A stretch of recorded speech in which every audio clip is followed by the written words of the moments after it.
আল্লাহ রাব্বুল আলামিন যে সমস্ত কথা এবং কর্ম ফরজ করেছেন সেগুলি পুরোপুরি আদায় করা। রোজা রাখছেন, রোজা যদি আপনার সফল করতে চান, আর রোজার যদি আপনি মহাপুরস্কার পেতে চান, জাহান্নামের আযাব থেকে বাঁচতে চান, তাহলে আল্লাহ যা কিছু ফরজ করেছেন সব আদায় করবেন আপনি, কথা হোক অথবা কাজ হোক।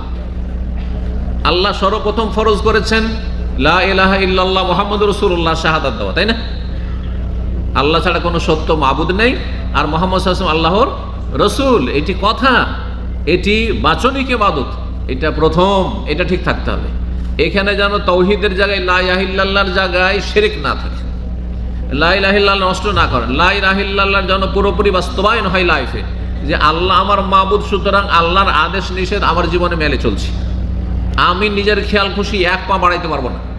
আল্লাহ যদি বাড়াইতে বলেন বাড়াবো, থামতে বলেন তো থামবো। এর নাম হচ্ছে ইবাদত, এর নাম হচ্ছে আল্লাহর গোলামি। যেখানে থামতে বলেছেন থেমে যাব, যেখানে চলতে বলেছেন চলবো, যেখানে উঠতে বলেছেন উঠবো, যেখানে বসতে বলেছেন বসবো। এর নাম হচ্ছে ইবাদত। জি, আমার আপনার খেয়াল খুশি যতই ভালো লাগুক না কেন কাজটি, কোনো কাজ হবে না, তাতে আল্লাহর কাছে গ্রহণযোগ্য হবে না। আল্লাহ যা আদেশ করেছেন, কথা হোক অথবা কাজ হোক, তা পুরোপুরি পালন করা, এই আদব, এই নীতিমালা একজন রোজাদার ব্যক্তির জন্য মেনে চলা ফরজ। তাহলে এই যে সারাদিন গেল রোজায় থাকলেন আপনি, ফজর থেকে শুরু করে আল্লাহ যা ফরজ করেছেন তার মধ্যে গুরুত্বপূর্ণ ফরজ হচ্ছে কি? 5 ওয়াক্ত সালাত। ফজরের জামাত পড়েছেন কি না? না সাহারি খেয়ে ঘুমিয়ে গেছেন? ফজরের নামাজ পড়েছেন কি না? এক। আর তারপরে জামাতে নামাজ পড়া ওয়াজিব, জামাতে গিয়ে ফজর পড়েছেন কি না? দুটো কথা হলো, তাই না? আবার জোহর পড়েছেন না? যাদের ডিউটি নাই ঘুমিয়েছিলেন। অনেকে রোজা রাখছেন, জোহর পড়েন নাই। অনেকে রোজা রাখছেন, আসর পড়েননি, হয়তো ডিউটি শেষেছে, এসে 2টা 2:30টার সময় ঘুমিয়ে গেছেন, আর এখন উঠে চলে আসছেন। তাহলে আপনার এই রোজাতে কি কাজ হবে? কারণ রোজার একটি ফরজ আদব হচ্ছে আল্লাহ যা আদেশ করেছেন ফরজ হিসাবে তা পালন করা, যা ফরজ করেছেন, ওয়াজিব করেছেন, তা পালন করা। আর গতকালকে বলেছি যে রোজার আগে গুরুত্বপূর্ণ ফরজ হচ্ছে 5 ওয়াক্ত সালাত। রোজা গোটা বছরে 1 মাস, আর নামাজ গোটা বছরে মাসে একবার, সপ্তাহে একবার, না প্রতিদিন? কয়বার? দিনে একবারও না, দিনে 5 বার।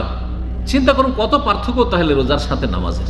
চিন্তা করুন আপনি, তাহলে আপনার 5 ওয়াক্ত সালাতে যে সারাদিন রোজা রাখলেন, আজকে না খেয়ে থাকলেন, পিপাসায় থাকলেন, ফজর পড়েছেন কিনা, জোহর পড়েছেন কিনা, আসর পড়েছেন কিনা, আবার এখানে ইফতার করার পরে তো চলে যাচ্ছেন অনেকে, ঠিক আছে, আশেপাশে মসজিদ আছে, গিয়ে মাগরিব পড়লেন কিনা।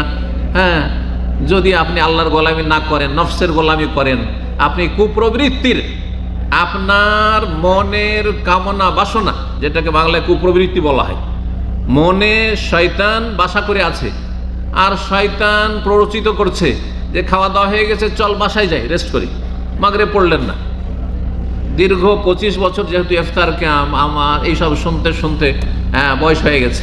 জি, যৌবনকাল থেকে শুরু করেছি শুনতে, যে অনেকেই এখান থেকে ইফতার করলো, গিয়ে ঘরে চলে গেল, মাগরিব পড়তে মসজিদও গেল না, এখানেও পড়ল না। আপনার রোজাতে কি হবে তাহলে? রোজার ফরজ আদব আপনি আদায় করলেন না, তাহলে রোজা কি করে কাজ হবে? আল্লাহকে ভয় করেন, নামাজটা আগে ঠিক করেন আল্লাহর ওয়াস্তে, মাগরিবটা যেখানে হোক, এখানে পড়েন, নয় মসজিদে পড়েন, যে কোনো মসজিদে যান, কোনো অসুবিধা নেই, এখানে যাতে মসজিদ পড়লে আরো ভালো, কিন্তু আপনি নামাজটা পড়ে যাবেন। তারপরে অনেকে আছেন, আমরা মানুষ, আপনারা যেমন মানুষ, আমিও মানুষ, আপনাদের ক্লান্তি আছে, আমার ক্লান্তি নেই। হ্যাঁ, আপনাদের অসুখ আছে, আমার অসুখ নেই। নবী রাসূলগণ অসুখ হয়েছেন, তাই না? ক্লান্ত হয়েছেন, ঘুম আপনাদের ধরে, আমাকেও ধরে। কিন্তু আল্লাহর ভয় থাকলে আপনি রেডি হয়ে থাকবেন যে 1 ঘন্টা 1.5 ঘন্টা পরে আমাকে এশা পড়তে যেতে হবে, এশার ফরজটা পড়তেই হবে। আর যদি আমি তার সাথে তারাবি পড়ি তো অনেক নেকি পাবো। তারাবিটা 1 নম্বরে নয়, এশা 1 নম্বরে, তারাবি 2 নম্বরে।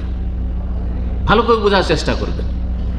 আল্লাহর ওয়াস্তে এই 5 টাইম যদি নামাজ পড়েন, তাহলে আপনি রোজার ফরজ আদব আদায় করলেন। আপনি রোজার একটি গুরুত্বপূর্ণ ফরজ আদব, যে দৈনিক আপনি রোজা রাখছেন, দৈনিক আল্লাহর কোনো ফরজ তরক করছেন না। একজন পুরুষ মানুষের জন্য এইটাই ফরজ বাহ্যিক, হ্যাঁ, ফরজ জামাতে নামাজ পড়া আর 5 ওয়াক্ত নামাজ পড়া। 1 বছর হয়ে গেছে, জাকাত ফরজ হয়ে গেছে, তাহলে জাকাত ফরজ হয়ে আছে, রোজা রাখছেন জাকাত দিবেন না, এটা চলবে না, জাকাতও দিতে হবে, ওটাও আদায় করতে হবে। রোজা রাখলেন গোটা রমজান আর জাকাত দিলেন না, কাজ হবে না। যদি বছর পুরা হয়, বছর পুরা না হয়েছে, যখন বছর পুরা হবে তখন দেবেন। কারণ আমাদের দেশের মানুষরা মনে করে যে রমজান মাসেই জাকাত দিতে হয়, কারণ প্রচলনটা হয়ে গেছে, সেই জন্য। সবাই তো আর বুঝে না যে জাকাতের সম্পর্ক হচ্ছে বছর পুরা হওয়ার সাথে। আর সাধারণত অধিকাংশ মানুষেরা রমজান মাসে জাকাত দিয়ে থাকে, মোবারক মাস বলে। সুতরাং আপনাকে এখানে খেয়াল করতে হবে যে আমার টাকা পয়সা আছে নাকি, আমার বাড়িতে স্বর্ণ আছে নাকি, চাঁদি আছে নাকি, দেশে কত টাকা ব্যাংক ব্যালেন্স আছে, এখানে আমার কত রিয়াল আছে। সুতরাং সেগুলি আমাকে জাকাত দিতে হবে। শতকরা 2.5 টাকা আপনার না, গরিব মিসকিনের।